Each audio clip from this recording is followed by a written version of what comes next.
Hey, how's it going, everybody? Welcome back to Talking Mons, our Digimon Ghost Game Recap podcast. And my name is JD, and hey, Jeanette and Gary are here as well. Hello. And today we're going to be talking about episodes 49 and 50, the Crimson Harvest Festival and Payback. Both disturbing for very vastly different reasons. We're going to just go ahead and get started on number 49, Crimson Harvest Festival. Which pretty much shows that, yes, this show is operating in real time because this episode aired back on Halloween, and which does mean that this show has progressed over a year because we did have a Halloween episode last year, and they do reference that in this episode. But yeah, so a Digimon just kind of goes around, finds any person on Halloween that is dressed like a witch, turns them into an actual witch, and anyone who is not dressed like a witch gets turned into a rat. That one that a witch's familiar eats, because they all have cats. Yes, they all have like weird shadow cats that like eat the mice. So I'm not sure how big the body count in this episode is, but I'm sure it's somewhere. Yeah. Sorry, go ahead. This is one of the people died episodes. Yeah. No, they turn back. I don't know. So to be honest, it has been a minute since we recorded an episode, and I kind of forget a lot of the particulars of this one. I remember seeing one of the mice that got eaten turn back into a person. Well, that's good, at least. I hope no one died. Good Halloween fun. But yeah, so what did you guys think about this one? You go first, Gary. It's fun, but I feel like that they should be like how should I phrase this? It's fun, but I feel like it's a missed potential because I feel like there's just a lot of chasing and running around in this episode, and that's kind of it.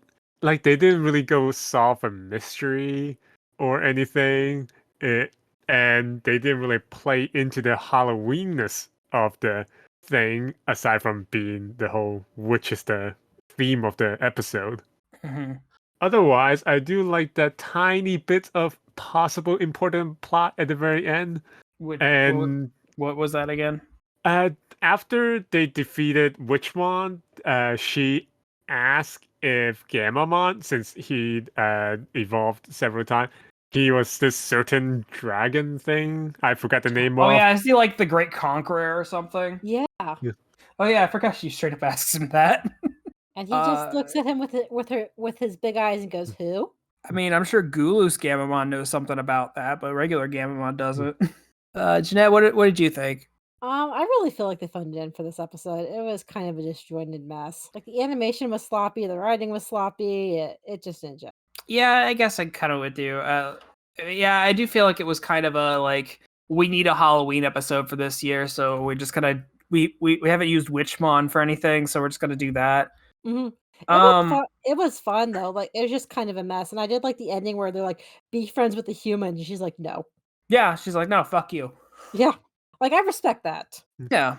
Like, sorry, go ahead, Gary. Oh, well, I feel like it's a missed opportunity to tell a more fun story because all that happened is that Witchmon turned people dressed as witch into real witch, and then gather in like the city center and chant to summon a castle.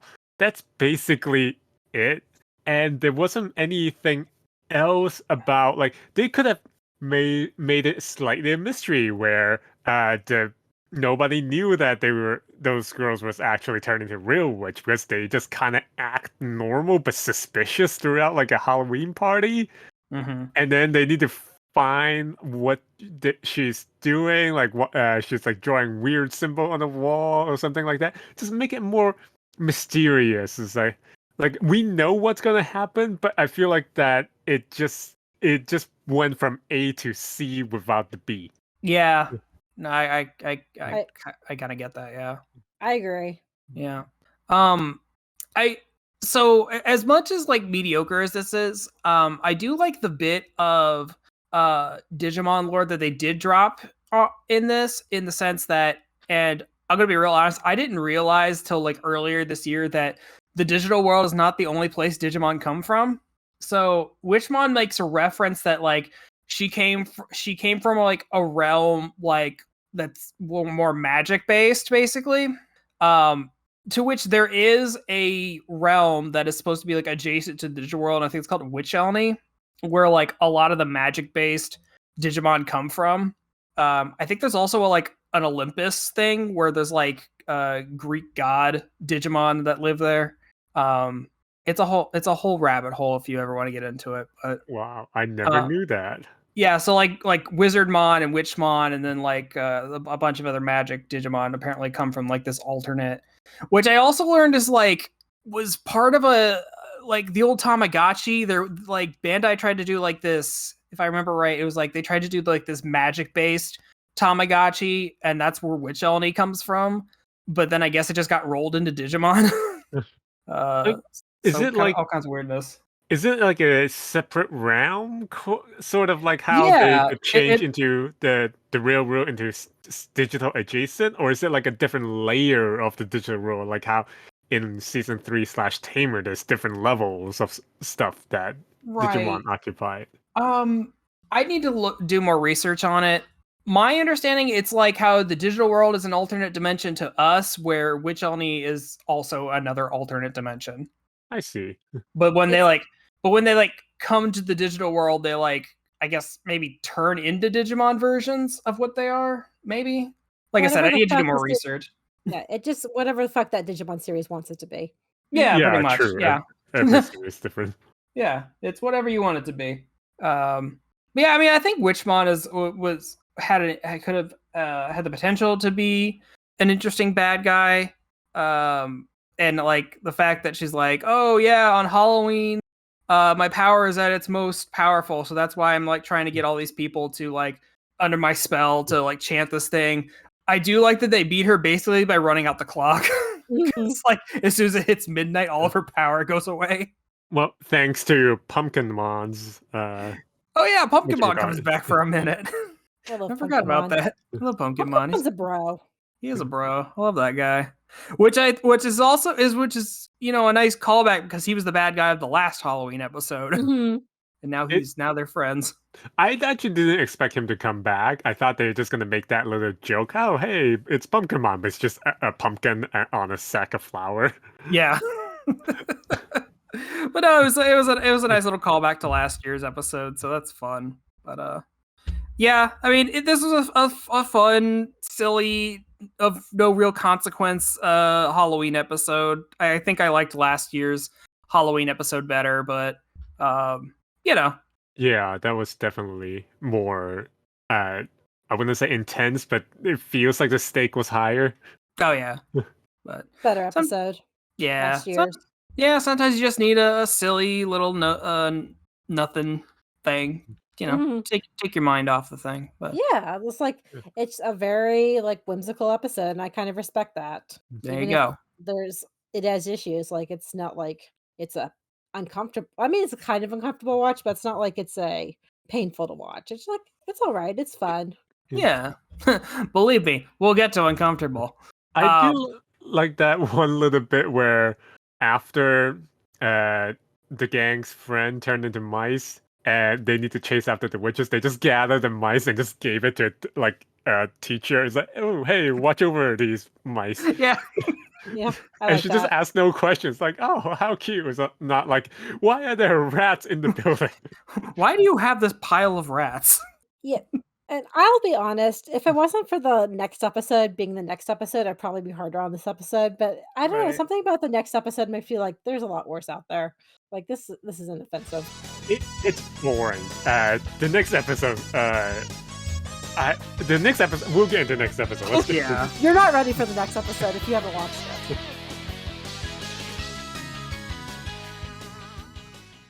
Jeremy Snow here, owner and editor-in-chief of The Geekly Grind. I'm interrupting your awesome, regularly scheduled programming to ensure that you know about our Geekly Grind podcast network, of which this show is a treasured member of. If you haven't had a chance to check out our site, you can do so at www.thegeeklygrind.com, and while you're there, Check out the other members of our steadily growing podcast family, including the anime-centric Blake and Spencer Get Jumped, discovering new heroes and comic book keepers with Chris and Lance, exploring the vast universe of geekdom with Geeksploration, or of course appreciating animation's finer details with the Ink and Paint Club. Escape your weekly grind at the Geekly Grind.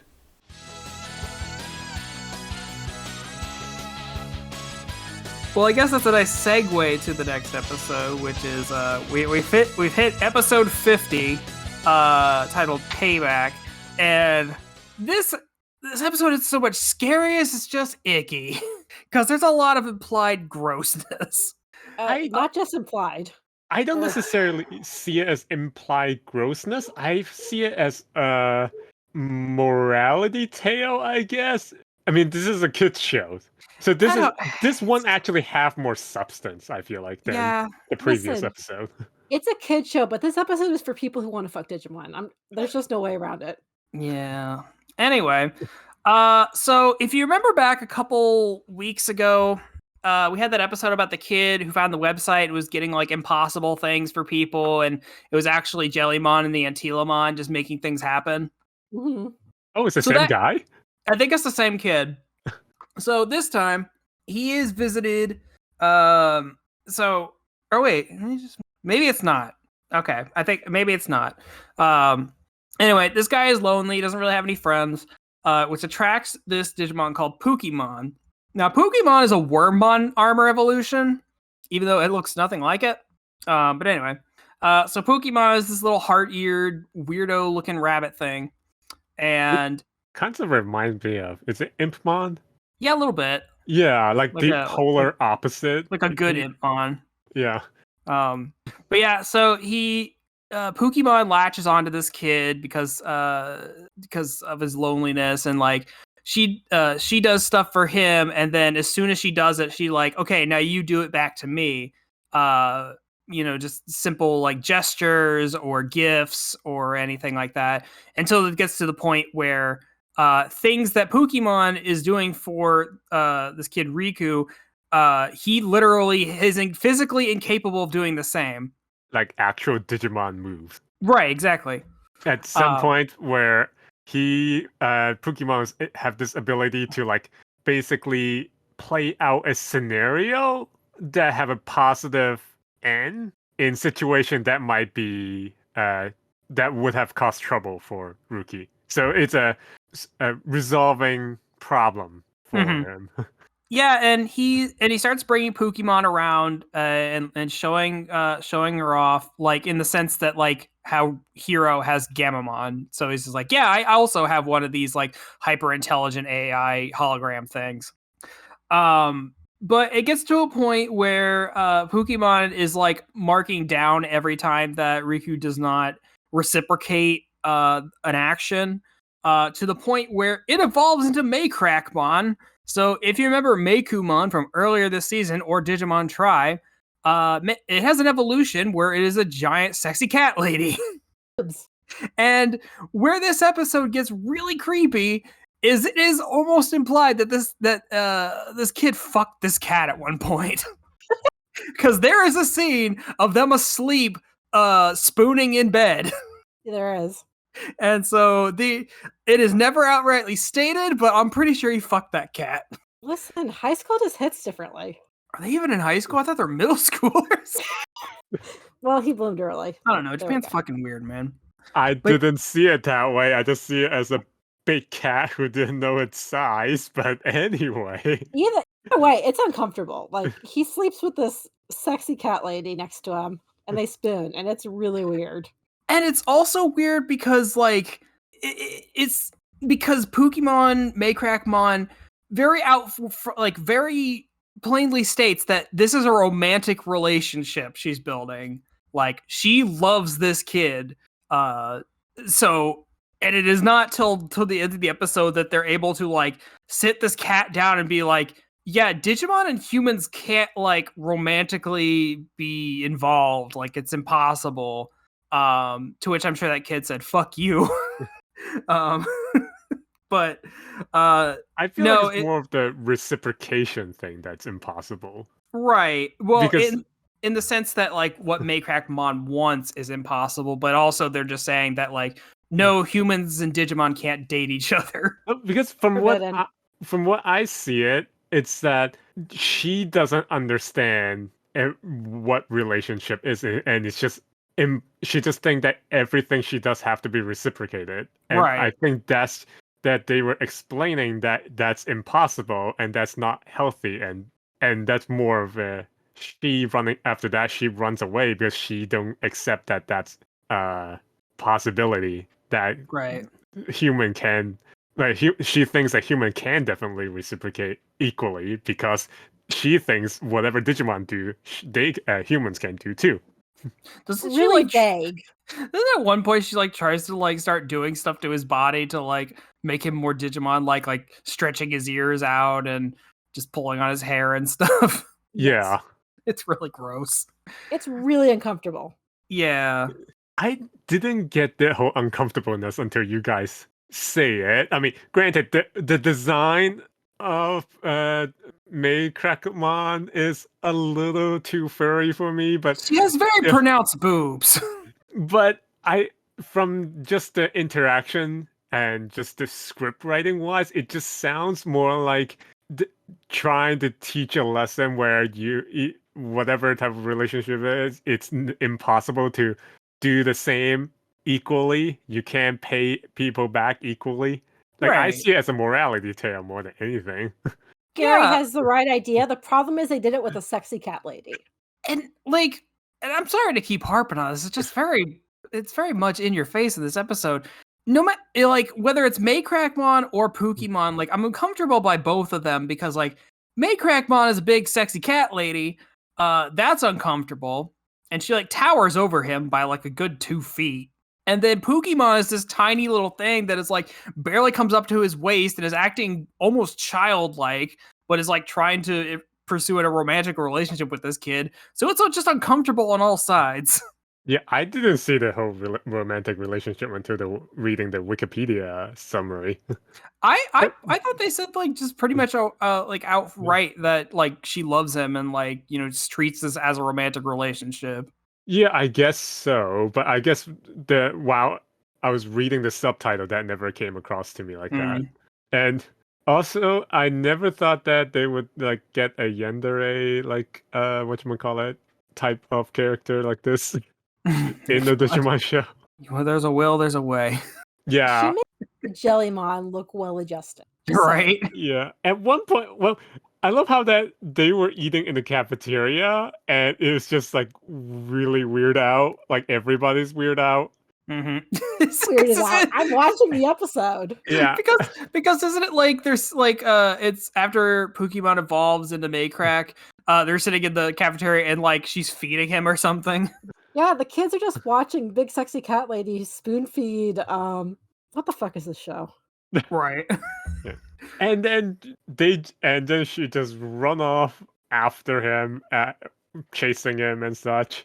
And I feel like that. How as Kyo as a dorm leader, how does he keep like writing these reports to like the school of these events happening? Like the door got broken. The few episodes ago with the whole turning stuff into like appearing rusted the entire building. Like, yeah, he's getting real creative, I guess. Yeah, I don't know how Kyo just isn't fired at this point. We put you in charge of these children and they're dying left and right. None of them die. I'm pretty sure they are seeking a lot of counselor attention compared to other dorms or years. I don't know. Everyone seems to like shake it off. Like, that was weird. That was a weird thing that happened. Oh well. Oh my god. So yeah, this episode was super weird. And then it ends with her screaming, like she can't accept that that humans and Digimon are different. She's like, "I hate humans. I hate you. I'm just gonna be with Digimon from now on." And then disappeared. I fully expect Maycrackmon to come back and be like a spurn lover kind of character. And what about Witchmon? Because they both disappeared. Like there's no conclusion. Yeah, I mean maybe they'll both come back at some point. I mean, I feel like if a Digimon in this series isn't like given the slap on the wrist, like, okay, don't do that again. They're like, okay. If they run off, I feel like it's almost guaranteed that they'll show back up in another episode. So it was So really weird. It literally just ended. Yeah, no, it Yeah. just kind of has an abrupt stop, like you do. Anything else about this episode, guys? Pretend this never happened. Yeah, I feel like if they should have went with a different Digimon that's a little more. I feel like if they went with an actual animal Digimon, that would have been a little less Make it Problem- Birdramon. Yeah, I problematic. I watched him a lot. Because it's then it turn it into like a kind of like a pet situation. He's gonna fuck Kabuterimon. I would watch Kabuterimon feed a school child. I was trying to think of the most grotesque Digimon I could like try to think sexualizing. Yeah. Oh man. Anyway. Yeah, with this podcast, we're sure keeping it, earning our adult rating. I've never had any qualms about that, so it's fine. Well, guys, I think we'll put a pin in it there to so we can spend the next week trying to forget that. Appreciate everyone sticking with us, and hopefully you were not as easily disturbed by the Catwoman episode. And if you weren't, my questions, I might have some questions for you. But in the meantime, hope everyone stays safe out there, and we'll catch you next time. Bye-bye. Bye.